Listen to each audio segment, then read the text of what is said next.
جی السلام علیکم علی بھائی. وعلیکم السلام ورحمۃ اللہ وبرکاتہ. ولا حول ولا قوۃ الا باللہ. اللہم صلی علی محمد وعلی آل محمد. احسن بھائی، آپ کو ہماری اکیڈمی میں ویلکم ہے. اللہ کا نام لے کے شروع کریں. جی جزاک اللہ. پہلے تو یہ ہمارے لیے فخر کی بات ہے کہ آپ کے سامنے بیٹھ کے اور آپ کے ساتھ پوڈ کاسٹ کرنے کا موقع مل رہا ہے، تو ہم اس کے لیے آپ کے بہت شکر گزار ہیں. اور آپ پاکستان کے ان چند لوگوں میں سے ہیں جو ہمارے جیسی چھوٹی پوڈ کاسٹ والوں کو بھی موقع دیتے ہیں. اکثر لوگ تو ملین سبسکرائبرز یا جن کے بہت زیادہ سبسکرائبرز ہوتے ہیں ان کو موقع دیتے ہیں، تو بڑا مشکل ہے یہاں پہ اسٹیٹس کو توڑ کے اور اس طرح کا کام کرنا. تو ہم آپ کو خراج عقیدت بھی پیش کرتے ہیں اور آپ کا بہت شکریہ بھی ادا کرتے ہیں. جزاک اللہ خیر. اس کے بعد میں اپنے پہلے سوال سے آغاز کروں گا، اور وہ پوڈ کاسٹرز کے بارے میں ہی ہے کہ پوڈ کاسٹرز پورے پاکستان سے یہاں پہ میں اسے کہتا ہوں فیض لینے کے لیے آتے ہیں. ان کو سبسکرائبرز ملتے ہیں، ان کو ویوز ملتے ہیں جب آپ کی پوڈ کاسٹ کر کے جاتے ہیں. اور یہ کوئی ایسی چیز نہیں ہے کہ جو میں ہوا میں کر رہا ہوں، یہ فیکٹس ہیں کہ آپ کوئی بھی پوڈ کاسٹ اٹھا کے دیکھ لیں. جب وہ آپ کے ساتھ پوڈ کاسٹ کر کے جاتے ہیں تو ان کی جو ویورشپ ہوتی ہے وہ اور ان کے سبسکرائبرز بھی بڑھتے ہیں. اور اس کے بعد اگر ان کی جو سب سے بہتر موسٹ ویوڈ جو پوڈ کاسٹ ہوتی ہے اس میں ون آف دا نیم، بلکہ سب سے اوپر جو نام ہے وہ آپ کا ہی ہوتا ہے. میں آپ کو 5-6 ایسے گنوا سکتا ہوں لیکن اس وقت نام لینے کا فائدہ نہیں ہے.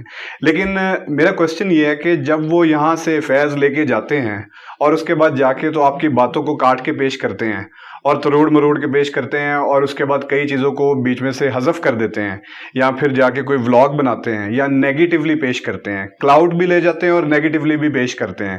تو اور کئی لوگ تو پھر کئی مولوی حضرات کو یہاں پہ لے کے بھی آ جاتے ہیں. اس کے بارے میں بھی بات کرنے کی ضرورت نہیں، آپ بہت بات کر چکے ہیں. تو اس کے بارے میں آپ کا کیا پوائنٹ آف ویو، آپ کیسا فیل کرتے ہیں؟ نہیں، مجھے کوئی برا فیل نہیں ہوتا. اس کی وجہ یہ ہے کہ ہر شخص اپنے ظرف کے مطابق چل رہا ہوتا ہے.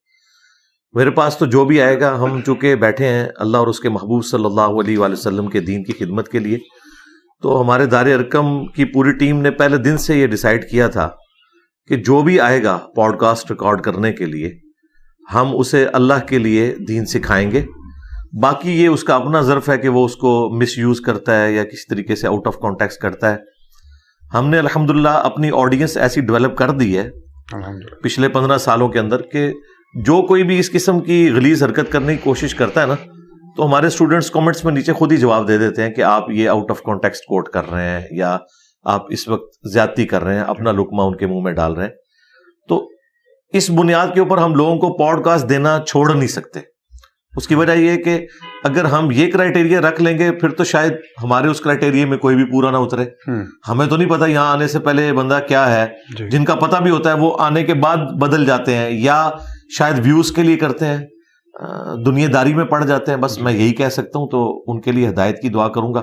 باقی ہمیں کوئی فرق نہیں پڑتا، لیکن ان کے لیے ضرور یہ ایک عبرت کا مقام ہے کہ وہ اس قسم کی جو ایکٹیویٹی پرفارم کر رہے ہیں انہوں نے اللہ کو کیا منہ دکھانا ہے. اس قسم کی حرکت کر کے وہ چند ڈالرز تو کما لیں گے، ویوز تو کما لیں گے، فیم تو کما لیں گے، لیکن at the end of the day ان کو دنیا میں بھی ذلت ہوگی، آخرت میں بھی ہوگی. یہ دیکھ لیں آپ، ماضی قریب میں بھی ایک اینکر کے ساتھ ہم نے نیکی کی کہ وہ اتنی دور کراچی سے آیا تھا، اسے میں نے ایک دن میں 4 پوڈ کاسٹ دی.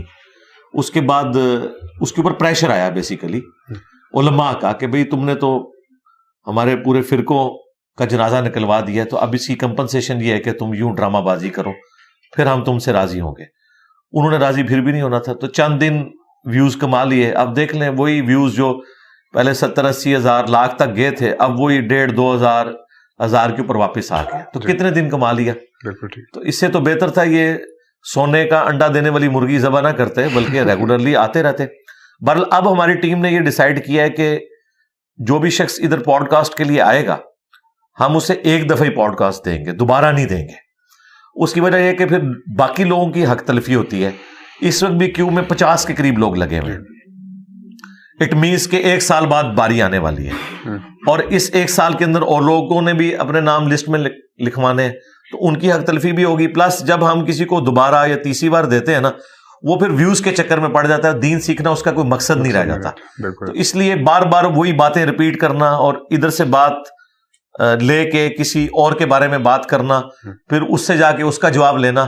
اس لیے میں لوگوں کو یہ بھی ریکویسٹ کروں گا مستقبل میں بھی کہ کسی شخصیت کے بارے میں یہاں پہ ڈسکشن نہ کریں، دین ڈسکس کریں. میرے پاس جتنے لوگ آتے ہیں دین ڈسکس کرتے ہیں، لیکن دوسروں کے پاس جا کے مجھے ڈسکس کرتے ہیں. یعنی انہوں نے خود مجھے اتنی اہمیت دے دی ہے کہ دنیا میں اس وقت دین کے اوپر بات ہونے کا مطلب ہے کہ جی انجینئر صاحب جو ہیں وہ اس وقت دین کے لیے سب سے بڑا خطرہ ہے انورٹڈ کامرز میں، ان کے نزدیک، تو ہم نے ان کو ڈسکس کرنا ہے. ہمارے پاس آ کے لوگ کریٹیکل ایشوز کو ڈسکس کرتے ہیں. منصور علی خان صاحب آئے ہیں، انہوں نے پالیٹکس کو ڈسکس کیا، بہت اچھی بات ہے. اسی طریقے سے کوئی اور ریلیجیس پلیٹ فارم سے بندہ آتا ہے، وہ ریلیجن کو ڈسکس کرتا ہے. تو وہ ٹاپکس کو ڈسکس کریں بجائے شخصیات کو ڈسکس کرنے کے. تو اس قسم کی کوئی حرکت کرے ہم اسے روک بھی دیتے ہیں. ابھی یہ پچھلی دفعہ بھی ایک پوڈ کاسٹ کرنے والے آئے، انہوں نے اقرار الحسن بھائی کے بارے میں ایک بالکل سمجھ لیں پرسنل نوعیت کا کوشچن جو ایک تھیوری کے اوپر مبنی تھا، واللہ عالم اس کی پریکٹیکل وہ ایگزیکیوشن ہوئی ہے یا نہیں ہوئی ہے، تو وہ کر رہا تھا، تو اس کو پھر ہم نے روک دیا. اس نے وہ اتنا حصہ بیچ میں سے کاٹ کے نا یوں پریزنٹ کرنے کی کوشش کی گویا کہ ہم انہیں سوالات سے روک رہے ہیں. بھئی ہم لوگوں کے ذاتی زندگی میں دخل دینے سے آپ کو روک رہے ہیں، لیکن بس اس کے ذریعے پھر وہ ویوز کماتے ہیں. اللہ ان کو ہدایت دے جی، میں دعا ہی کر سکتا ہوں. بے شک بے شک. تو بیسیکلی اگر میں اس میں سے تھوڑا سا اخذ کروں تو کیا آپ یہ کہہ رہے ہیں کہ اب یہاں پہ لوگوں کو دین ڈسکس کرنے کے لیے آنا چاہیے اور پالیٹکس بھی نہیں ڈسکس کرنی چاہیے، یا پالیٹکس ڈسکس کرنے کے لیے بھی تیار ہیں؟ کیونکہ جیسے منصور علی خان صاحب نے کہا کہ اب کافی لوگوں کا یہ بھی موقف ہے، آپ کے کافی اسٹوڈنٹس کا بھی یہ موقف ہے کہ علی بھائی کو صرف دین ڈسکس کرنا چاہیے اور ان کی دین کے اوپر گرپ ہے. تو if I take the liberty to ask کہ وہ کہتے ہیں کہ ان کو پالیٹکس کو ڈسکس ہی نہیں کرنا چاہیے سرے سے. تو اس کے بارے میں آپ کا کیا موقف؟ پالیٹکس کو ہم نے ٹاپک بنا کے تو کبھی ڈسکس نہیں کیا. پالیٹکس کے وہ حصے جو ریلیجن کے ساتھ جڑے میں ان کو ڈسکس کرتا ہوں. باقی ایک کہنا کہ کسی کو پتا یا نہیں پتا، وہ تو جن کو لیڈرز بنائے بیٹھے ہوئے ہیں ان کی تو ہر بات غلط نکلی، اور ان کے بارے میں جو کچھ ہم نے پریڈکٹ کیا تھا وہ تو ٹھیک نکلا. تو آپ فیصلہ کر لیں کسے زیادہ پتا ہے. تو الحمدللہ ہم نے کبھی کسی کے بارے میں یہ بات نہیں کی ہے کہ وہ فلاں ٹاپک پہ نہ بولے. آپ جو ہے وہ علمی دلائل کے ذریعے اپنا موقف رکھیں کہ ہاں یہ بات صحیح ہے یا یہ غلط ہے. جو باتیں ہم کسی لیڈر کے بارے میں کہتے تھے کہ آپ یہ غلط کر رہے ہیں، آج وقت گزرنے کے ساتھ ساتھ جب اسی لیڈر پہ برا وقت آیا ہے تو اب وہ ساری باتیں ایک ایک کر کے مانتے جا رہے ہیں. اس کا مطلب ہے کہ اس زمانے میں جب کبھی لوگ ہمیں کہتے تھے آپ کو پالیٹکس کا نہیں پتا، تو اب انہی لوگوں کو یہ کہنا چاہیے کہ ان کے بڑے کو پالیٹکس کا نہیں پتا تھا. انجینئر صاحب آپ اس وقت بات ٹھیک کر رہے تھے. اب میں پھر کسی ایک خاص شخصیت کو اگر ٹارگٹ کروں گا تو پھر لوگوں کے دل دکھیں گے، کیونکہ لوگ یہاں سیاسی پیشواؤں کو مذہبی پیشوا مانے ہوئے ہیں اور ان کو وہ سمجھ لیں قرآن و سنت کا درجہ دیتے ہیں.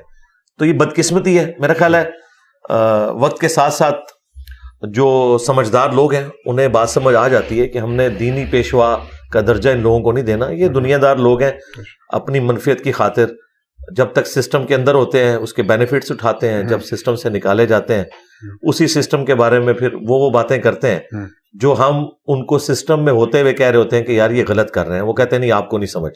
جب ان کے ساتھ ہوتی ہے تو پھر وہ کہتے ہیں ہاں جی اب ہمیں سمجھ آ گئی.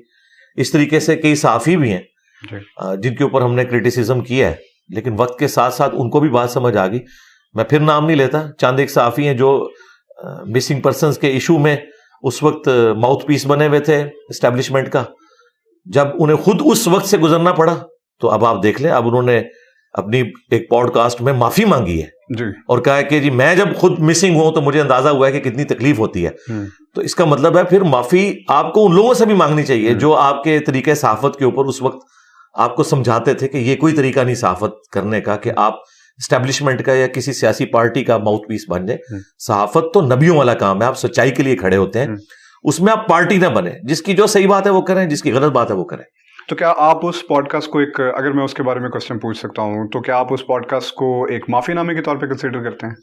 نہیں، اس میں معافی نامہ بھی ہے یقیناً، اس میں انہوں نے بات کی ہے اور جو انہوں نے اپنے حوالے سے جو ان کے ساتھ زیادتی ہوئی ہے اس کا ذکر کیا، اور وہ تو ہم کنڈیم کرتے ہیں. ہم تو پہلے سے کنڈیم کرتے ہیں اس طرح کی زیادتیوں کو. بالکل ٹھیک. میں اپنے نیکسٹ کوسچن پہ موو آن کرنا چاہوں گا. علی بھائی، اسلامک موریلٹی کا کانسیپٹ جو ہے اس کی آپ کے نزدیک کیا ڈیفینیشن ہے؟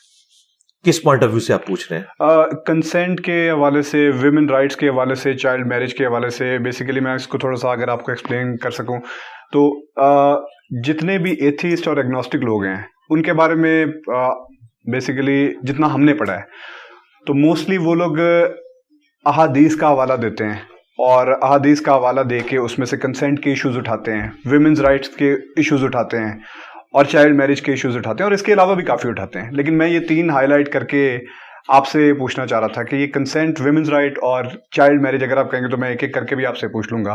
تو اس کے بارے میں کچھ احادیث ہیں جن کے اوپر وہ اعتراض اٹھاتے ہیں، بخاری 3780 اور اس طرح کی کئی احادیث. تو اس کے بارے میں آپ کا کیا پوائنٹ آف ویو ہے؟ ان کو ہم کس طرح سے جواب دیں؟ میں ایک جنیرک آنسر اس میں دوں گا. ایتھیسٹ کے ساتھ جو ہمارا مقدمہ ہے نا وہ اللہ تعالیٰ کی ذات کے حوالے سے ہے، ول آف گاڈ کے اوپر نہیں ہے. ول آف گاڈ کو ہم ڈیفینڈ نہیں کر سکتے.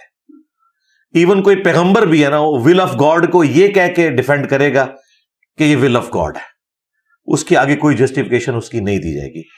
کبھی پیغمبر کی مرضی ہو، اللہ کی اجازت ہو تو کسی خاص چیز کی کوئی حکمت بیان کی جا سکتی ہے. ادروائز حکم یہ ہے سمعنا و اطعنا، سنا اور مانا. جب تک آپ اسلام کے باہر ہیں آپ اسلام کو کوشچن کر سکتے ہیں، خدا کو کوشچن کر سکتے ہیں، لیکن ونس آپ نے گاڈ کو مان لیا پھر آپ کو ول آف گاڈ بھی ماننی پڑے گی. مثال کے طور پر اللہ تعالیٰ نے اس طرح کے تمام کوشچنز کے جواب میں سورہ الانبیاء میں فرمایا لا یسأل عما یفعل وہم یسألون. اللہ تعالیٰ سے کوئی نہیں پوچھ سکتا کہ اللہ نے فلاں کام کیوں کیا، اللہ سب کو پوچھ سکتا ہے. بے شک. یعنی اب کوئی شخص یہ کہے کہ میرے نزدیک جو انسانی مساوات ہے، ہیومن ڈگنیٹی میں ایکویلٹی مرد و عورت میں یہ ہے کہ ایک دفعہ پریگنینسی کی تکلیف سے مرد گزرے اور ایک دفعہ عورت گزرے، تو ٹھیک ہے آپ خواہش رکھ سکتے ہیں، لیکن پریکٹیکلی ایسا نہیں ہوگا، یہ آپ کو بھی پتا ہے. جو لوگ کہتے ہیں کہ ہیومن ڈگنیٹی میں مرد و عورت برابر ہیں تو اس کا تقاضا یہ ہے کہ دونوں کی رسپانسبلٹیز بھی ایک جیسی ہیں، تو پریکٹیکلی تو وہ بھی جو لڑکیوں کی ہاکی کی ٹیم یا وومنس کی کرکٹ کی ٹیم، اس کا مقابلہ جو ہے وہ مردوں کی کرکٹ کی ٹیم کے ساتھ نہیں کرواتے، علیحدہ ہی ٹورنامنٹ ہوتے ہیں. تو بیسیکلی انہوں نے بھی یہ چیز مانی ہوئی ہے. میرا خیال ہے اس طرح کی جتنی نیٹی گریٹیز ہیں نا قرآن و سنت کی، انہیں ڈسکس کرنے کا کوئی فائدہ نہیں ہے. فائدہ یہ ہے کہ آپ مقدمہ ڈسکس کریں.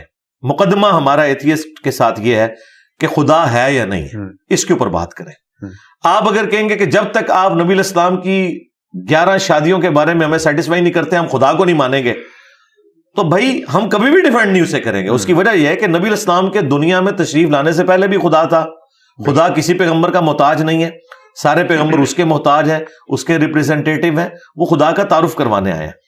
اب یہ کہنا کہ جی ہم اس خدا کو مانیں گے جو اس طریقے سے چلے، تو یہ تو آپ کا سوچنے کا انداز ہے نا.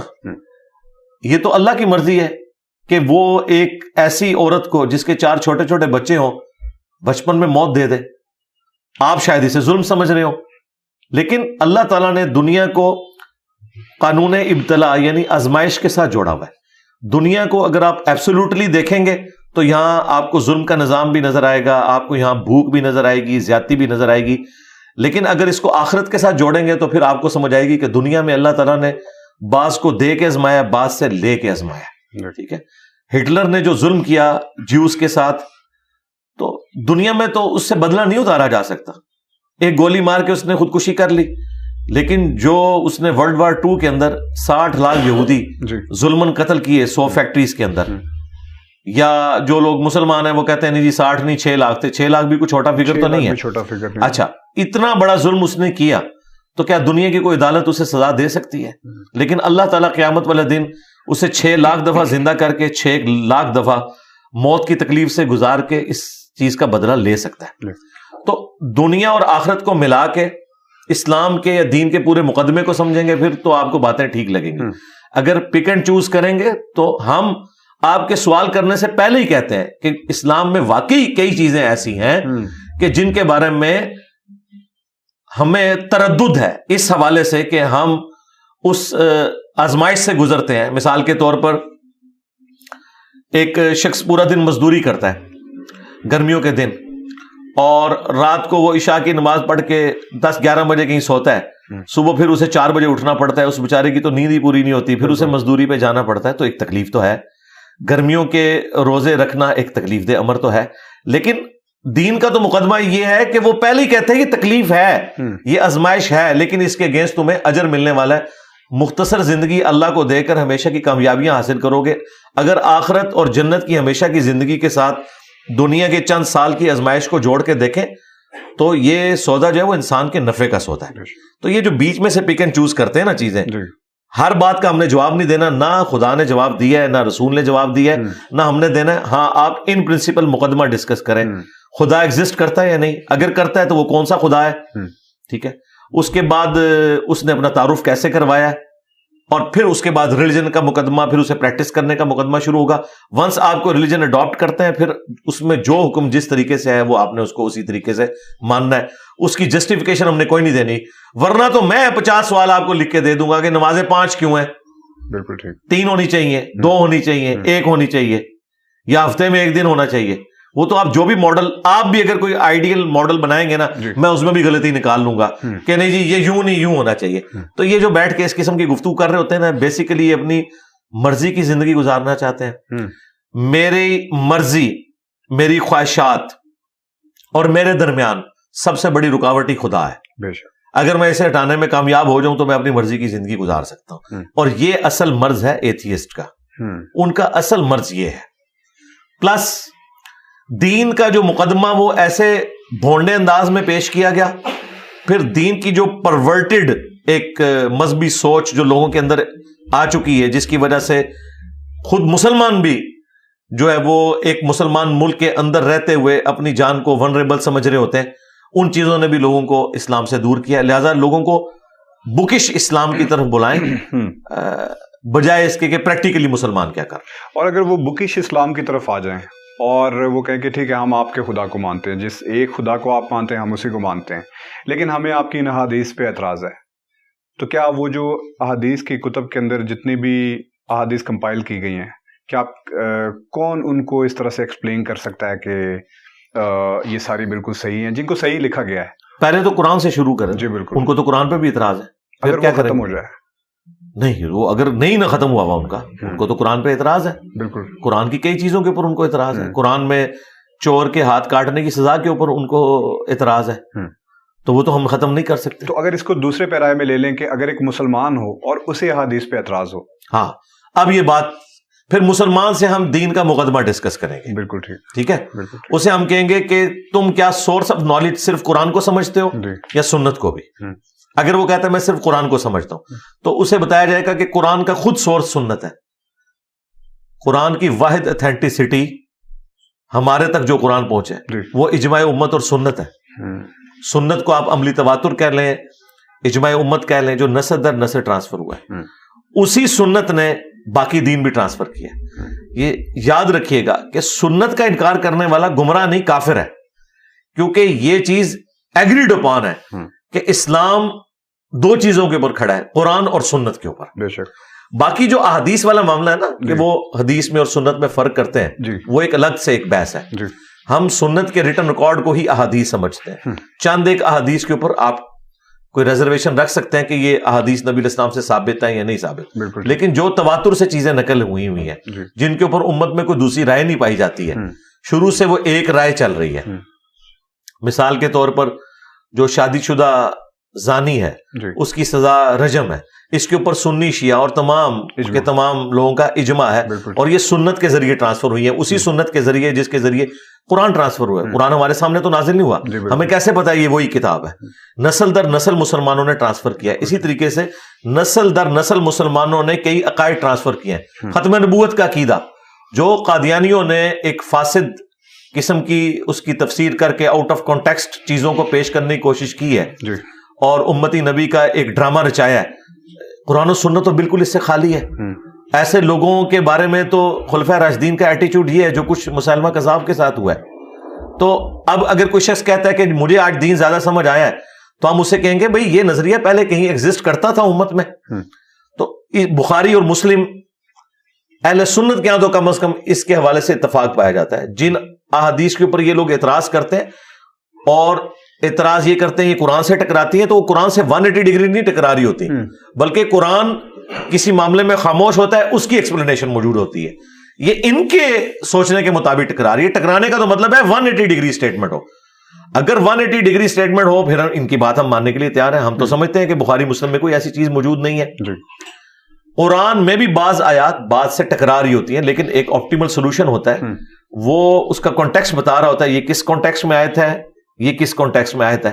جب ٹوٹیلٹی میں دیکھتے ہیں تو مقدمہ بالکل کلیئر ہو جاتا ہے. تو ایسے لوگوں سے ہم کہیں گے کہ آپ کوئی پریکٹیکل مثال لے کے آئیں کہ یہ ایک حدیث ہے جس کو امت مانے ہوئے ہے اور یہ قرآن کے بھی خلاف ہے. ہمارے نزدیک تو کوئی ایسی حدیث نہیں. جیسے میں اسی طرف آ رہا تھا کچھ جب آپ سے پوڈ کاسٹ کرنے کی بات میں نے کچھ دوستوں سے جو آپ کے کافی ناقدین ہیں ان سے کی تو انہوں نے کہا کہ یہ کوشچن ضرور پوچھے گا.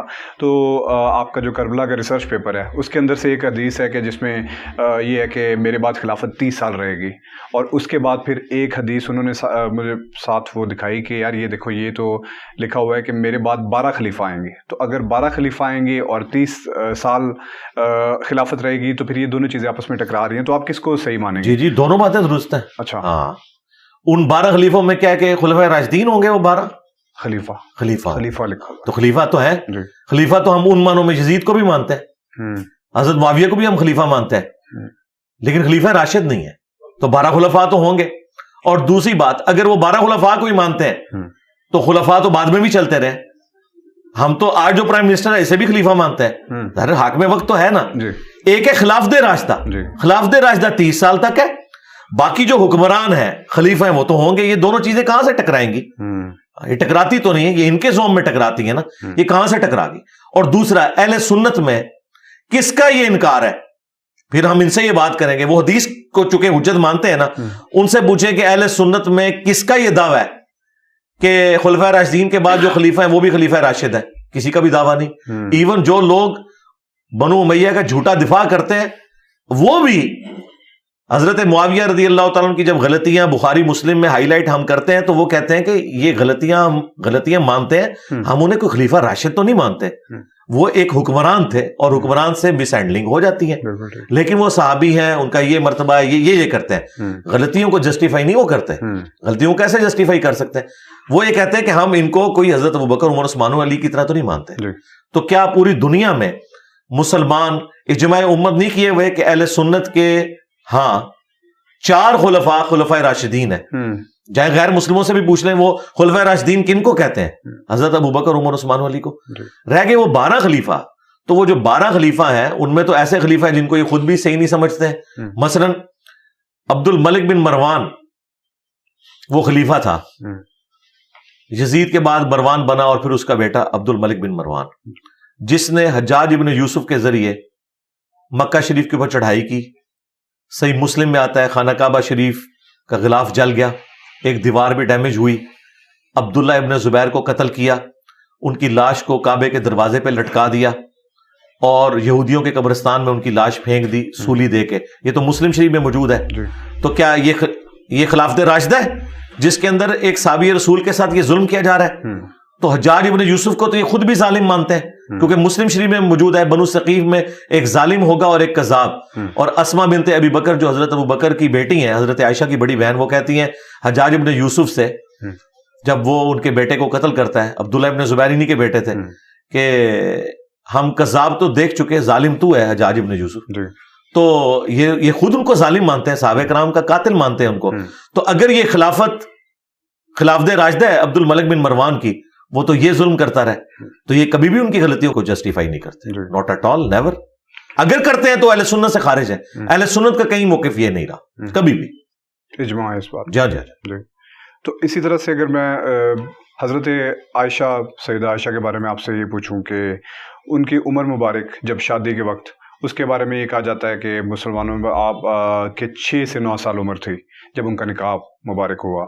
تو میرا اس کے بارے میں آپ سے یہ سوال ہے کہ اس چیز کو کس طرح سے ایک مسلمان بچے کو جو ریسرچ کر رہا ہے اسے کیسے جسٹیفائی کریں, کس طرح سے جسٹیفائی کر رہا ہے؟ میں ایتھیسٹ یا ایگنوسٹک کی بات نہیں کر رہا, لیکن ہم مسلمان بچے کو کس طرح سے وہ جسٹیفائی کریں. آپ کی جو سائنس ہے وہ بھی اس کے مترادف اب ریسرچ ہو چکی ہے بہت زیادہ ان چیزوں کے اوپر, کہ ایک جو بچی ہوتی ہے وہ جب جوان ہوتی ہے تو اس کے بعد پھر جا کے کوگنیٹیو بیہیویئرز اس کے جو ہیں وہ سارے کے سارے ڈیولپ ہوتے ہیں, عقل ڈیولپ ہوتی ہے, فزیکلی ڈیولپ ہوتی ہیں. تو اس کے بعد جا کے تو آپ جو ہے نا بلوغت کی عمر کے بعد آپ شادی کی عمر تک پہنچتے ہیں, تو اس کے بعد شادی ہونی چاہیے, نہیں تو اس کے کافی نقصانات ہوتے ہیں, ڈپریشن, سوئسائڈ اور اس طرح کی بہت ساری چیزیں. آپ کو بہتر پتا ہوگا, آپ سے یہ سوال بہت دفعہ ہو چکا ہوگا. تو اس کو کس طرح سے سیدہ عائشہ کی عمر کے حوالے سے جی اہل سنت میں اتفاق ہے, 9 سال کی عمر میں ان کی رخصتی ہوئی ہے. اچھا, یہ 9 کو آپ 19 سال بھی کر لیں, ان لوگوں کی تو تسلی پھر بھی نہیں ہونی, کیونکہ نبی اسلام کی تو عمر 52 سال تھی. وہ کہیں گے 3 گنا عمر ہے. لیکن کم از کم مسلمان تو اس چیز سے جسٹیفائی نہیں, مسلمان بھی نہیں ہوں گے. کیسے ہو جائیں گے مسلمان؟ غامدی صاحب تو ہو جائیں گے. غامدی صاحب ہوں گے نا, تو غامدی صاحب یہ سمجھتے ہیں میں سیٹسفائی ہو گیا تو باقی مسلمان بھی ہو جائیں گے. تو یہ تو نہیں, وہ تو یہ جب تک آپ نے 19 کو 49 نہیں نہ کرنا ان کی تسلی نہیں ہونی, تو آپ کرتے رہے. باقی سیدہ عائشہ کو ہم عام خاتون تو سمجھتے نہیں, ہم سمجھتے ہیں کہ ان کا یہ معاملہ جو ہے ایک معجزانہ معاملہ ہے. بخاری مسلم میں حدیث ہے کہ 3 راتوں تک حضرت جبرائیل علیہ السلام نے نبی علیہ السلام کو خواب میں تصویر دکھائی تھی سیدہ عائشہ کی کہ یہ آپ کی ہونے والی بیوی ہے. تو سیدہ عائشہ کوئی عام خاتون نہیں ہے, نہ ہم اس 9 سال کی عمر کی لیگیسی کو یہ کہتے ہیں کہ اس طریقے سے آپ نے امت میں ٹرانسفر کرنا ہے. وہ ایک یونیک پرسنالٹی ہے, وہ واحد بیوی ہے نبی علیہ السلام کی جو کنواری تھی اور 47 سال بعد میں زندہ رہی اور دین کی تعلیمات انہوں نے آگے ٹرانسفر کی امت تک. مسلمان تو پھر آپ سے یہ بھی سوال کرے گا کہ اللہ تعالیٰ نے ایک جوان عورت سے اس کا خامند لے لیا, اس کے بعد دوسری شادی کا حق اس سے کیوں چھین لیا؟ یہ بھی سوال کرے گا. تو قرآن نے تو کہا ہے کہ نبی کی بیویوں کے ساتھ نکاح نہیں ہو سکتا. اللہ کے نزدیک یہ بہت بڑا گناہ ہے. سورۃ الاحزاب میں ہے کہ تم نبی علیہ السلام کے دنیا سے تشریف لے جانے کے بعد ان کی عورت سے نکاح کرو, بلکہ یہاں تک کہہ دیا کہ وہ مائیں ہیں تمہاری, النبی اولا بالمؤمنین من انفسہم وازواجہم امہاتہم. لیکن بچہ تو پوچھے گا نا کہ ایک عورت ایک کمرے میں 47 سال اکیلے گزار رہی ہے, اس کی اولاد بھی کوئی نہیں ہے, جوانی میں وہ بیوہ ہو گئی ہے, ٹھیک ہے. ہمارے نزدیک 18 سال کی عمر میں, غامدی صاحب کے نزدیک چلے 27 سال کی عمر میں, ٹھیک ہے. اب پوری زندگی اس نے بغیر خامند کے گزاری ہے. تو پھر غامدی صاحب سے اگر کوئی بچہ یہ پوچھے کہ اللہ تعالیٰ نے اس عورت سے یہ حق کیوں لے لیا کہ وہ اکیلے زندگی گزارے گی, تو ہم کیا کہیں گے کہ اللہ تعالیٰ کی ول تھی, ان کو سٹیٹس بہت بڑا ملنے والا ہے کہ وہ دنیا اور آخرت میں نبی علیہ السلام کی بیوی ہے, امت کی ماں ہے. اما عائشہ سے بھی کوئی پوچھ لینا کہ ان کی مرضی کیا ہے. تو اس طرح کی چیزوں کو اٹھانا, ان کا اینڈ رزلٹ یہ ہوگا کہ آپ ایک مسئلے کو حل کریں گے, دوسرا مسئلہ کوئی سر اٹھا لے گا. اگر تو ہونا کہ ہم امت میں یہ ترغیب دلاتے ہوں کہ 9 سال کی عمر میں ایسا ہونا چاہیے. سیدہ عائشہ 9 سال کی عمر میں بالغ تھی, یہ انڈرسٹوڈ ہے, تبھی ان کی رخصتی ہوئی. بالغ کوئی 9 سال کی عمر میں ہو, 12 سال کی عمر میں ہو, 12 میں تو مان ہی لیتے ہیں نا, 11 کہتے ہیں نہیں, 9 کوئی ملینز میں ایک کیس ہوتا ہے. ہم مانتے ہیں کہ ہماری ماں ملینز میں ایک ہے, ٹھیک ہے, اپنے مرتبے میں بھی اور اپنی ڈیوٹیز کے اندر بھی. تو آپ اس طرح کے معاملات کو لے کے تب الزام لگائیں جب اسے ایکسٹراپولیٹ کر کے ہم اس کے ذریعے کوئی رزلٹ نکالنا شروع کرتے. رزلٹ وہی ہے کہ جب تک عورت بالغہ نہیں ہوتی ہے اس کی شادی نہیں ہوگی. یہ چیز ہے, بالغہ تھی وہ. بالکل ٹھیک ہے. علی بھائی, کانسیپٹ آف لانڈی کے بارے میں آپ سے کوسچن ہے کہ یہ جو لانڈی کا کانسیپٹ ہے یہ ختم ہو چکا ہے یا ابھی بھی ہے؟ نہیں, ختم ہو چکا ہے. اس کے لیے آپ الجہاد فی الاسلام مولانا مودودی کی کتاب پڑھ لیں. یہ ایک کیٹاسٹرافک کنڈیشن کے اندر ایک غلاموں اور لانڈیوں کا سلسلہ چل رہا تھا, اور اس کو اللہ تعالیٰ نے ڈسکریج کیا, حرام نہیں کیا, کیونکہ حرام کرتے تو فوراً سارے کے سارے معاملات کو ہینڈل کرنا مشکل ہو جاتا. اس وقت ڈسکریج کیا؟ جی ڈسکریج کیا, حرام کر دیا. نہیں حرام نہیں ہے, ابھی بھی ڈسکریج ہے. ڈسکریج ختم ہو گیا نا جی, ڈسکریج ہو کے اپنی موت خود مر گیا وہ سسٹم.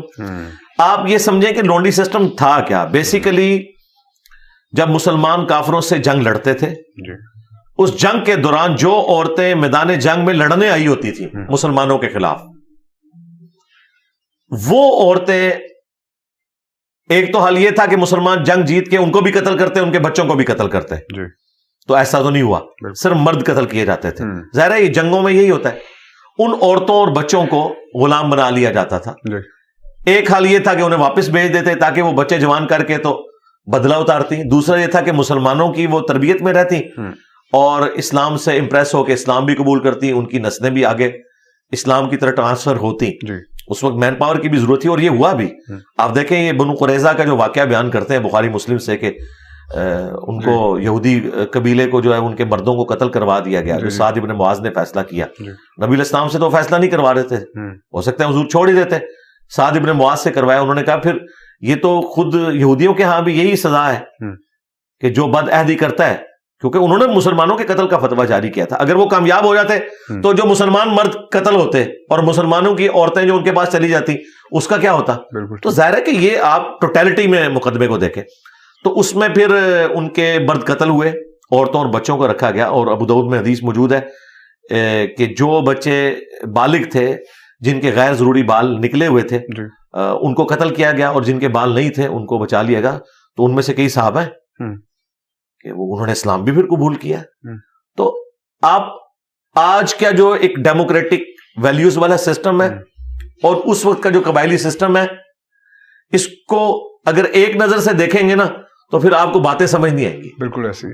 آج اگر نبی اسلام اس دور میں تشریف لے کے آتے نا تو کئی ایک معاملات ڈیفرنٹ ہوتے ہیں اس وقت سے. اس وقت ایک قبائلی سسٹم تھا, گیون سرکمسٹانسز کے اندر ایک دن کے اندر چینج نہیں لائی جا سکتی. پھر بھی جو کچھ کیا نبی اسلام نے وہ ایک ریمارکیبل کام تھا اتنے کم پیریڈ کے اندر.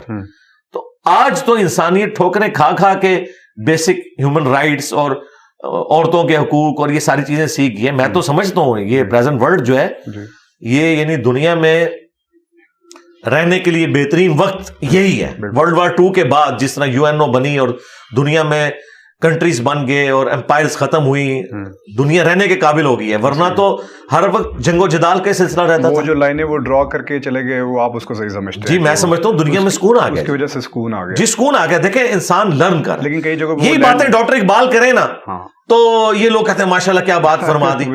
تو ابلیس کی مجلس شورا آپ ذرا پڑھ کے دیکھیں, اس میں وہ کیا باتیں کر رہے ہیں کہ انسانیت ٹھوکریں کھا کھا کے اسی نظام کی طرف آ رہی ہے جو نبی اسلام نے دیا تھا. اس میں وہ کارل مارکس کی اگر تعریف کرتے کہ غلاموں نے جو ہے وہ آقاؤں کی زنجیروں کو توڑ دیا ہے, سارے رائٹس کی باتیں ہو رہی ہیں. یہ آج جو آپ کو اتنی ویلیوز نظر آ رہی ہیں ٹھوکریں کھا کھا کے جو انسانیت نے سیکھی ہیں, نبی اسلام نے 1400 سال پہلے یہ چیزیں سامنے رکھی تھی. لیکن اس وقت یعنی دنیا کے حالات و واقعات فیوریبل نہیں تھے. وقت کے ساتھ ساتھ انسانیت نے ایوالو کیا اور آج ہم ان جو ویلیوز کے اوپر بات کرتے ہیں. اس زمانے میں جب حال یہ ہو کہ باپ کے مرنے کے بعد اس کی ساری بیویاں بڑے بیٹے کے قبضے میں آ جائیں, بالکل ایسے وہاں اسلام یہ بات کرے کہ یہ کوئی بھی عورت جس کے ساتھ تمہارے باپ نے صحبت کر لی وہ تم پہ حرام ہے, تو یہ بہت بڑا ایک کام تھا. بے شک. ٹھیک ہے, جہاں لوگوں کی شادیوں کی تعداد ہی گنی نہیں جاتی تھی وہاں یہ کہنا کہ 4 سے زیادہ نہیں کرنی. بالکل ایسے. ٹھیک ہے, کوئی لمیٹیشن کسی بھی ریلیجن میں نظر نہیں آتی میرے خیال میں. آج انسانیت ایوالو ہو چکی ہوئی ہے. آج کے اعتبار سے آپ نے اسلام کو نہیں دیکھنا, یہ ذہن میں رکھیے گا. اسلام جن حالات و واقعات کے اندر آیا ہے اس میں بہت بڑی بلیسنگ تھی. یہ ایوالو ہو کے ہم یہاں تک پہنچے ہیں. چیزیں لرن ہو رہی ہیں, بیسک عقائد و نظریات وہی رہیں گے, لیکن وقت کے ساتھ ساتھ چیزیں انسانیت نے لرن کی ہیں. مثلا میں سمجھتا ہوں یہ ٹریفک قوانین جو ہے یہ یعنی ایک سمجھ لے ایک پیغمبرانہ کام ہے جو اللہ تعالیٰ نے اپنے بندوں سے لیا ہے. ٹھیک ہے, کس طریقے سے اتنی بڑی ٹریفک کے اندر ایک ہارمونی کریٹ کی ہے. تو انسانیت کو اللہ تعالیٰ لرن کروا رہا ہے. اسی کو ہم اجتہاد کہتے ہیں. یہ قیامت تک دروازہ کھلا ہوا ہے. مسئلہ ان کا ہے کہ جن کے اجتہاد کرنے والے 1200 سال پہلے قبروں میں چلے گئے ہیں. ہمیں تو اجتہاد قیامت تک جاری ہے. قرآن و سنت اجماع فکس ہے. تو اب ایک تلخ کوشچن انہی ناقدین کی طرف سے آیا, میں آپ سے وہ پوچھنا چاہوں گا. جس طرح سے انہوں نے مجھے لکھ کے بھیجا میں اسی طرح سے پوچھنا چاہوں گا کہ رسول اللہ کی حدیث آپ اکثر سناتے ہیں صلی اللہ علیہ وآلہ وسلم, اجماع امت کی دلیل میں کہ جماعت پر اللہ کا ہاتھ ہے, جس چیز پر اجماع ہو جائے وہ حق ہے. اور تھوڑے ہی سالوں پہلے پوری امت کے علماء کا اجماع مرزا غلام احمد قادیانی پر ہوا. کیا یہ چیز آپ کو خوف نہیں دلاتی کہ اس وقت تمام مسالک اور مناہج کے علماء کا اجماع اس بات پر ہو چکا ہے کہ آپ فساد اور جہالت پھیلا رہے ہیں اور انتشار پھیلا رہے ہیں؟ اور یہ ان کا سوال ہے. جی بہت اچھا, مجھے تو برا نہیں لگتا, مجھے تو یہ فل ٹاسک دیا انہوں نے. ہاں جی, تو میں ان کو فرق بتا دیتا ہوں. پھر فرق یہ ہے کہ غلام احمد قادیانی دجال نے تو دعوی نبوت کیا تھا, اور جن لوگوں نے سوال بھیجا ہے چشتی رسول اللہ, تھانوی رسول اللہ, تو ان کے بزرگوں نے پڑھایا ہوا ہے. پہلے یہ اپنا اسلام ثابت کریں, یہ اس کو ڈیفینڈ کرتے رہے مناظروں کے اندر. یہ ہمیں آ کے یہ بات بتائیں گے تو ہم تو انہیں خود سمجھتے ہیں یہ انہی بزرگوں کے ماننے والے ہیں جن بزرگوں میں سے ایک ان کا بزرگ غلام احمد قادیانی دجال تھا. یہ ہمیں کیسے سوال کر سکتے ہیں؟ دوسری بات, اجماع امت کی بات ہوئی ہے, اجماع علماء کی بات نہیں ہوئی ہے. اوکے جی, اگر اجماع علماء کی بات کریں تو تمام نان بریلوی علماء کا اجماع ہے کہ بریلوی گمراہ فرقہ ہے. تمام نان دیوبندی علماء کا اجماع ہے کہ دیوبندی ایک گمراہ فرقہ ہے. تمام نان اہل حدیث علماء کا اجماع ہے کہ اہل حدیث ملکہ وکٹوریہ کی پیداوار ہے. تو اجماع تو ساروں نے ایک دوسرے کے خلاف بھی کیا بھائی. اجماع امت کا ہوتا ہے, علماء تو آٹے میں نمک کے برابر ہیں, اور وہ بھی جو نمک میں بھی ہیں وہ بھی آلموسٹ میجورٹی تو علماء سو کی ہے. علماء کا حال یہ ہے کہ علماء تو اینک پہننے کو بھی بدعت سمجھتے تھے. علماء جو ہے وہ چین والی گھڑی کو بدعت سمجھتے تھے, اسپیکر کو بدعت سمجھتے تھے, کیمرہ کو حرام سمجھتے تھے, اور عوام اس وقت بھی کہتی تھی کہ اسپیکر میں کوئی حرج نہیں. اس کا مطلب ہے کہ عوام کا اجماع پہلے ہوتا ہے, علماء کو بعد میں سمجھ آتی ہے. تو عوام ہے وہ تو پہلے سے تصویریں کھنچواتی تھی, علماء نے بعد میں تصویر کو حلال کیا کیا, فرض کر لیا, اس کے بغیر سٹارٹ نہیں ہوتے. اس کا مطلب ہے کہ عوام کو پہلے بات سمجھ آتی ہے, علماء کو بعد میں. پریکٹیکلی تو ہم نے یہ دیکھا ہے. تو عوام کو بھی سمجھ آ گئی ہے کہ ہمارے علماء اور ہمارے بزرگوں نے ہمارے ساتھ دھوکہ کیا ہے. اسی وجہ سے بریلوی, دیوبندی, اہل حدیث, شیعہ عوام ہمارے اس پلیٹ فارم کے ذریعے رسول اللہ کے ساتھ جڑ گئی ہے. تو الحمدللہ جس طرح یہ کہتے ہیں نا ہمارے علماء کا اجماع ہے, ان کی عوام کا اجماع ہے کہ ان کے علماء نے اس عوام کے ساتھ دھوکہ کیا ہے. تو اللہ کا شکر ہے اجماع تو ہمارے ساتھ ہے الحمدللہ, کیونکہ عوام بتائے گی نا. ہاں. اور آخری بات مجھے یہ بتائیے کہ میرے بعد یہ آپس میں ایک جگہ جمع ہو گئے ہیں اس حوالے سے علماء ان کے کہ انجینئر صاحب گمراہ ہیں. تو ان سے ذرا پوچھئے میری گمراہی ہے کیا؟ کیا بریلوی یہ بتائیں گے نہیں کہ میری گمراہی یہ ہے کہ میں کہتا ہوں نماز رفع الیدین کے بغیر نہیں پڑھنی چاہیے؟ تو اس گمراہی میں کیا میں اکیلا ہوں؟ اہل حدیث بھی یہی کہتے ہیں. تو پھر اہل حدیث کو بھی وہی گالی دے. میرا یہ دعویٰ ہے آپ کے کیمرے کی وساطت سے, میں نے پہلے بھی یہ کہا ہے, میرا کوئی ایک عقیدہ, کوئی ایک نظریہ ایسا بتا دیں جو مجھ سے پہلے امت کا نہ ہو. غلام احمد قادیانی دجال نے جو نظریہ پیش کیا امتی نبی کا, اس کو امت نے ریجیکٹ اس لیے کیا کہ اس نے ایک ایسا کانسیپٹ دیا جو پہلے نہیں تھا. ختم نبوت کے عقیدے کے اوپر اس نے ڈاکہ مارا. ٹھیک ہے, چشتی رسول اللہ, تھانوی رسول اللہ تو ان کی کتابوں میں نکل رہا ہے, انہوں نے پرنٹ کیا ہے. یہ کہتے ہیں کتابیں بدل گئی ہیں تو پہلے مناظرے کیوں کیے تھے؟ اور جو 100 سال پہلے بزرگ فوت ہوئے ہیں ان کی کتابوں میں موجود ہے. تھانوی صاحب کو فوت ہوئے 70 سال ہوئے ہیں, پیر میر علی شاہ صاحب کو فوت ہوئے بمشکل 80 سال ہوئے ہیں, احمد بریلوی کو 100 سال ہوئے ہیں. ہم نے تو ان سے بھی چشتی رسول اللہ ثابت کر دیا, ان کے قلم کی تو سیاہی بھی خشک نہیں ہوئی ہے. یہ کیا کریں گے؟ ان کے بزرگوں نے تو یہ کچھ کیا ہوا ہے. تو نیا نظریہ تو انہوں نے دیا ہے. میرا کوئی ایک نظریہ بتا دیں کہ ہاں جی انجینئر صاحب جو یہ بات کرتے ہیں نا, یہ پہلے امت میں کسی کا نظریہ نہیں تھا. میں اگر حضرت معاویہ رضی اللہ تعالیٰ عنہ سے اختلاف رکھتا ہوں حضرت علی کی سپورٹ میں, میری ذاتی تو کوئی ان کے ساتھ کوئی مسئلہ نہیں ہے. مجھے تو نبی نے حکم دیا علیکم بسنتی و سنت الخلفاء الراشدین المہدیین, تو میرے پاس آپشن یہ ہے کہ میں حضرت علی کی سپورٹ میں کھڑا ہوں. تو کیا حضرت علی کی سپورٹ میں کھڑے ہو کر بنو امیہ کے بارے میں جو موقف میرا ہے, جو احترام کے دائرے میں, اس سے ورسٹ فارم میں کیا شیعہ کے ہاں نہیں پایا جاتا؟ پایا جاتا ہے. اسی طریقے سے قبروں پہ عمارتیں اور مزارات بنانے کے حوالے سے جو میرا موقف ہے, کیا یہی موقف علماء عرب اور اہل حدیث علماء کا نہیں ہے؟ بالکل پایا جاتا ہے. تو میں نے تو کوئی نیا نظریہ پیش ہی نہیں کیا. میرے تمام نظریات وہی ہیں جو آلریڈی مسلمانوں میں تھے. یہ ضرور تھا کہ کچھ فرقے نے کچھ نظریات لیے ہوئے تھے, کچھ فرقے نے دوسرے والے نظریات لیے ہوئے تھے. میں نے سب کو کمبائنڈ کر کے جس کی جو پازیٹیو بات ہے وہ لی ہے. بس یہی آپ کی غلطی ہے. جی غلطی نہیں ہے, یہ میرا فخر ہے اللہ کے فضل سے. اور آخری بات, غلام احمد قادیانی تو حنفی تھا, وہ بغیر رفع الیدین کے نماز پڑھتا تھا. تو میرا خیال ہے جو لوگ رفع الیدین نہیں کرتے انہیں فکر کرنی چاہیے کہیں وہ قادیانی کی روحانی اولاد تو نہیں ہے, شیطانی اولاد. ہمارے اسٹوڈنٹس تو رفع الیدین سے نماز پڑھتے ہیں جو بخاری و مسلم میں طریقہ لکھا ہوا ہے نبی علیہ السلام کا. تو قادیانی حنفی ہیں, دیوبندی بھی حنفی ہیں, بریلوی بھی حنفی ہیں. اور انہوں نے کیا جھوٹ مشہور کیا تھا کہ جو رفع الیدین شروع کرتا ہے وہ قادیانی ہو جاتا ہے. یہ انہوں نے اہل حدیث کو چپ کروانے کے لیے ایک جھوٹ بولا ہوا تھا. سب سے پہلے آ کے میں نے ان کا میک اپ صاف کیا, کوئی قادیانی تو حنفی ہیں, جاؤ قادیانی کی عبادت گاہ میں جا کے دیکھ لو نماز وہ کس طریقے پہ پڑھتے ہیں. ان کے تو جو بڑے خلیفہ صاحب ہیں ان کا بیان ہے کہ ہم حنفی ہیں.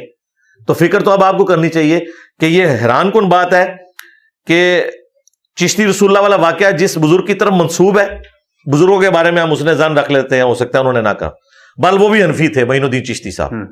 اچھا, تھانوی رسول اللہ کا واقعہ جس کے منسوب ہے اشرف تھانوی صاحب, وہ بھی حنفی تھے. اور غلام احمد قادیانی دجال وہ بھی حنفی ہے. تو اب یہ فیصلہ کر لیں بھائی.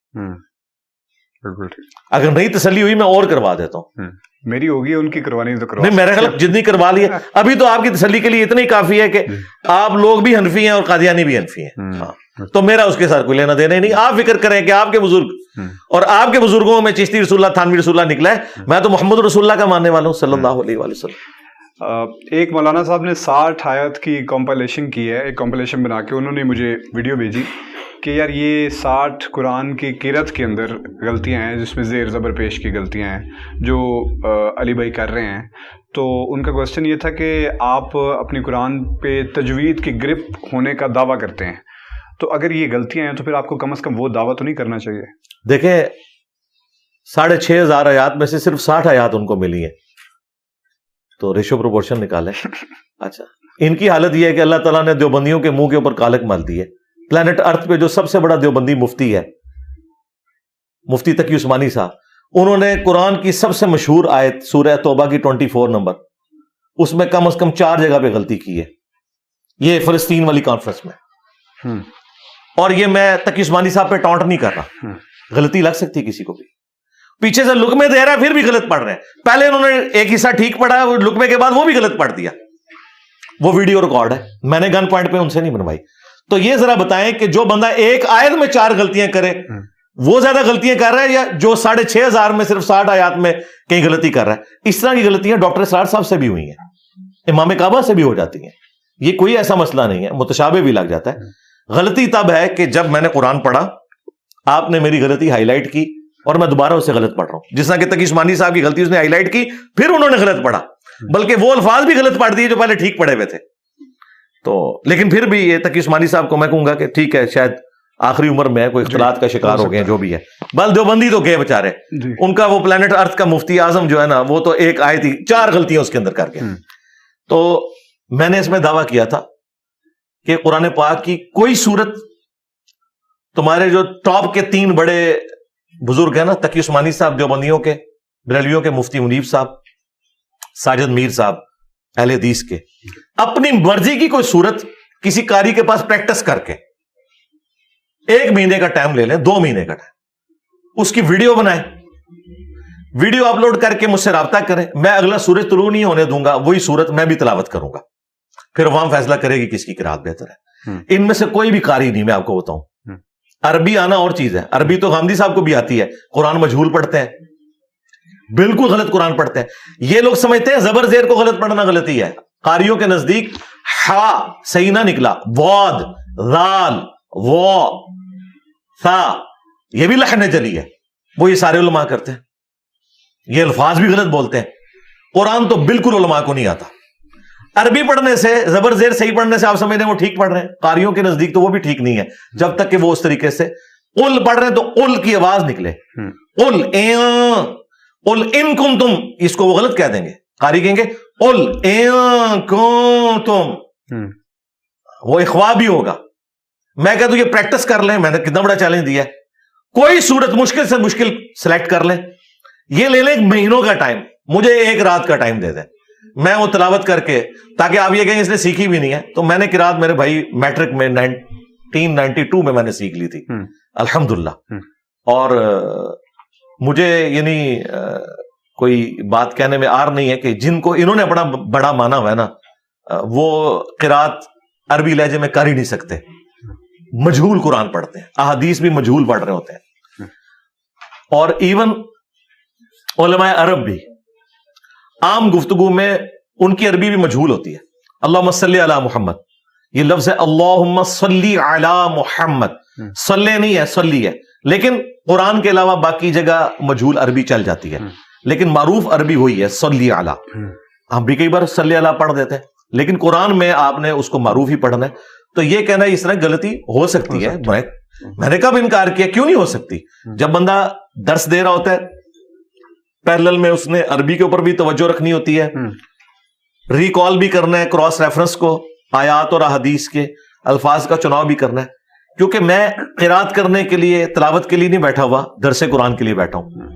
تو یہی بات ہے. تو 27 سال کم از کم ڈاکٹر اسرار صاحب نے دورہ قرآن کروایا ہے, اور پھر انہوں نے 1998 میں بیان القرآن ریکارڈ کروایا, اس کے اندر بھی زبر زیر کی غلطی ہے, اور دیکھ کے پڑھ رہے ہیں. ہو سکتا ہے یہ کوئی جان بوجھ کے نہیں, جان بوجھ کے یہ کہ کسی نے غلطی ہائی لائٹ کی اور آپ نے دوبارہ غلط پڑھ دیا تو آپ کی زبان پہ چڑھی نہ. یہ کہتے ہیں یہ ناظرات قرآن دیکھ کے نہیں پڑھ سکتا, یہ بات کرتے ہیں. جس کو قرآن کی کئی صورتیں زبانی یاد ہیں, کراس ریفرنس کے طور پہ آیات زبانی یاد ہیں, وہ کہتے ہیں دیکھ کے نہیں پڑھ سکتا.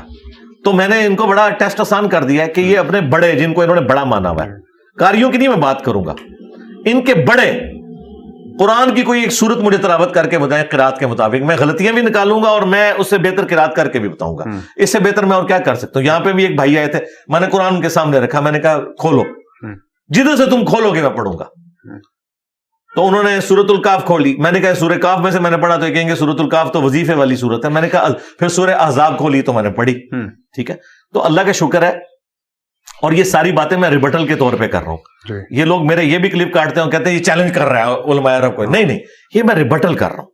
میرا خیال ہے دیوبندی تو ہم ماتم کریں بیٹھ کے کہ تقی عثمانی صاحب نے سورہ توبہ کی آیت نمبر 24 میں 4 جگہ غلطی کی ہے, اور وہ غلطی ہائی لائٹ ہونے کے بعد انہوں نے جو صحیح پڑھا ہوا تھا وہ بھی غلط پڑھ دیا.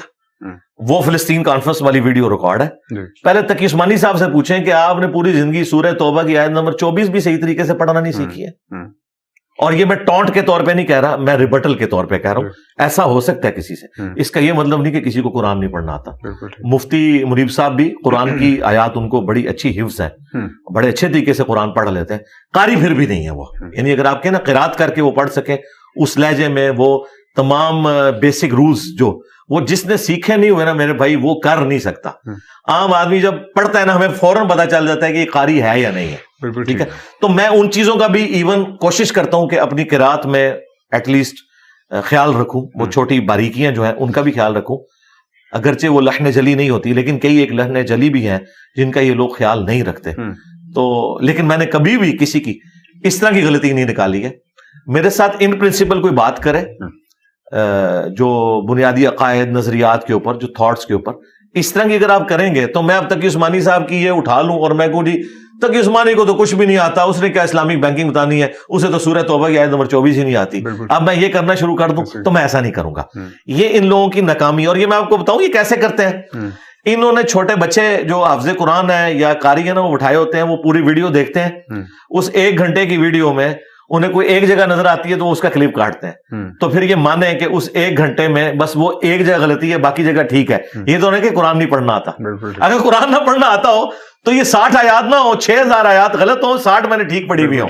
ٹھیک ہے, تو یہ جتنے علماء کو یہ کہہ رہے ہیں نا, میں کہتا ہوں نہیں, میرے پاس ان کے پرانے علماء کی بھی ریکارڈنگز موجود ہیں, ان میں سے قاری کوئی بھی نہیں. ہاں کچھ قاری ہیں جن کو میں اپریشیٹ کروں گا, ان کی عربی اچھی ہے, جیسے وہ محمدی صاحب ہیں, سہیب محمدی صاحب, وہ قاری ہیں. ہاں وہ اچھا قرآن پڑھتے ہیں, وہ تقریر کرتے ہیں تو قرآن کی قرات بھی اچھا کرتے ہیں. باقی جتنے انہوں نے مولوی لانچ کیے ہوئے ہیں وہ تو یقین کریں ان کی تو حالت یہ ہے, وہ دعاد کو زاد پڑھ رہے ہوتے ہیں, ان کو یہی نہیں پتا.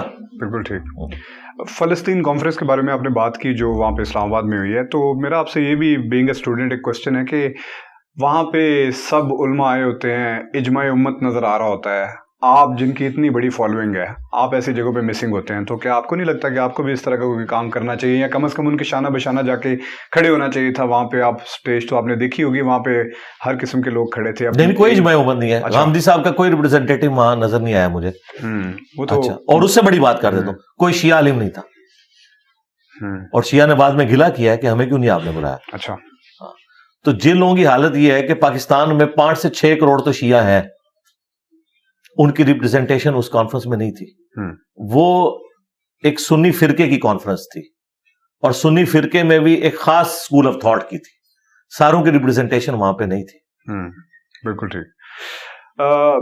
علی بھائی, فیوچر آف JLM اکیڈمی میرا اگلا کوشچن ہے کہ اللہ تعالیٰ نے ہم سب کو ایک لمیٹڈ زندگی دی ہوئی ہے, اور اس کے بعد ہم نے اللہ تعالیٰ کے پاس جانا ہے, تو آپ اپنے بعد اس اکیڈمی کا کیا فیوچر دیکھتے ہیں؟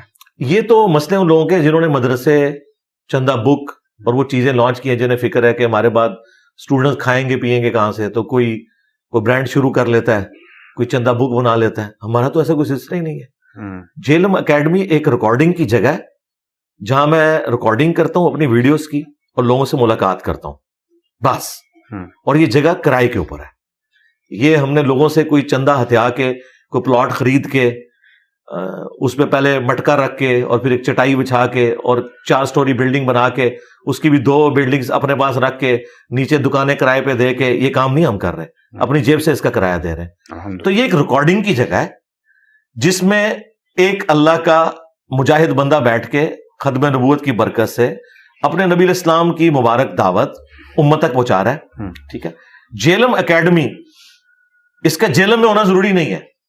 یہ جیلم اکیڈمی کی سیٹ کے اوپر کسی زمانے میں مودودی صاحب تھے, کسی زمانے میں ڈاکٹر اسرار صاحب تھے, کسی زمانے میں مولانا اسحاق صاحب تھے, آج میں ہوں, کل کوئی اور ہوگا. تو ہم نے کوئی اس طرح تنظیم یا یہ والا کام تو کیا نہیں ہے. یہی تو چیز ہے جو امت میں نیا کلٹ اور فرقہ پیدا کرتی ہے. ہم نے یہ کیے ہی نہیں ہے. تو ہم نے کہا کہ آپ نے انہی مسجدوں میں نماز پڑھنا ہے جس میں آپ پہلے پڑھ رہے تھے, چندے انہی کو دینے ہیں, کوئی مسجد بھی لادہ نہیں بنانی ہے. کیونکہ امت لیول کی جب آپ نے کوئی ریفارم کرنا ہے نا تو اس میں پھر آپ کو یہ کرنا پڑے گا. تو جیلم اکیڈمی کا مستقبل الحمدللہ روشن ہے. امت ٹرانسفارم ہو چکی ہے. جو جہاں میں ہے وہاں پہ بیٹھ کے وہ اپنے علماء سے پوچھتا ہے کہ دسو کتنے لکھے ہیں. The damage has been done. جی, ڈیمیج ہیز بین ڈن. اور یہ بعض علماء کہتے ہیں کہ دیکھیں جی, یہ ڈیمیج ہیز بین ڈن, یہ جو جملہ بولتا ہے یہ تو ہے ہی نیگیٹو معنوں میں. بھائی قرآن میں لکھا ہوا ہے سورۃ الانبیاء میں کہ ہم حق کو باطل پہ دے مارتے ہیں اور وہ اس کا بھیجا نکال کے رکھ دیتا ہے. اللہ نے بھی یہ لفظ استعمال کیا ہے کہ ڈیمیج ہو جاتا ہے. حق سے باطل کا ڈیمیج ہیز بین ڈن ہوتا ہے. یہ کوئی نیگیٹو جملہ نہیں ہے, یہ قرآن میں موجود ہے. بالکل ٹھیک, بالکل ٹھیک. یہی ابھی میں سن رہا تھا جب آپ نے لیکچر اینڈ کیا تو اس کے بعد آپ نے ایک بات کہی کہ کسی بھی اسپیکر, کوئی بھی ایسے عالم یا مولوی حضرات نہیں ہیں جنہوں نے اس طرح کا ایک پراپر ڈسپلن سسٹم رکھا ہو کہ اس کے بعد پھر ان کے جتنے بھی اسٹوڈنٹ یا جتنے بھی لوگ ہیں جو آئے ہوتے ہیں سننے کے لیے وہ آگے تصویریں بھی کھنچوا سکیں, کوشچن بھی کر سکیں. تو کیوں نہیں رکھا ہوا؟ کیا وجہ ہے کہ نہیں رکھا ہوا؟ پتہ نہیں ان کی مجبوریاں کیا ہیں. مجھے بتائیں وہ کیا بتائیں گے لوگوں کو. میں نے تو یہ دعویٰ کیا ہے کہ کوئی لائیو سیشن بھی نہیں اس طریقے سے چلا سکتا جس میں وہ دین سکھائے. کیا سکھائیں گے؟ اب بہت لیٹ ہو چکے ہیں. تقی عثمانی صاحب لائیو سیشن شروع کریں گے نا, نیچے 1000 کمنٹس آئیں گے, سر تھانوی رسول اللہ پہ ہمیں بتائیں. آپ بتاتے ہیں تو فرقہ آ سے جاتا ہے, نہیں بتاتے تو نیچے لوگ گالیاں نکالیں گے. کون لائیو سیشن شروع کر سکتا ہے؟ میرے نیچے آگے کیا کوئی لکھے گا؟ چشتی رسول اللہ لکھے گا, تھانوی رسول اللہ لکھے گا, کیا لکھے گا؟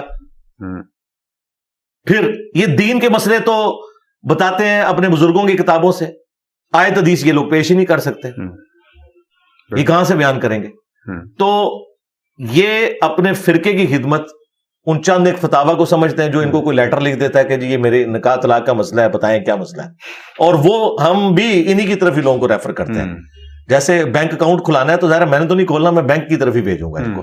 ہم ان کو دینی مسئلہ بتا دیتے ہیں, باقی ہم کہتے ہیں فتویٰ لینا ہے علماء سے جا کے لیں, کیونکہ وہ ریٹن جس طریقے سے آپ کو اسٹیمپ پیپر ظاہر ہے وہ آپ کو کچہری سے ہی ملیں گے, کورٹ سے ہی ملیں گے, میں نے تو نہیں دینے. ہاں میں آپ کو اس کی ورڈک بتا سکتا ہوں کہ یہ لکھی ہوئی ہونی چاہیے.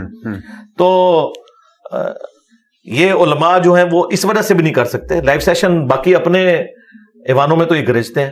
اور آخری بات یہ کہ ان کے پاس جانا کس نے, یہ بیٹھ بھی جائیں, کیا لینے کے لیے لوگ جائیں گے, کس لیے جائیں گے؟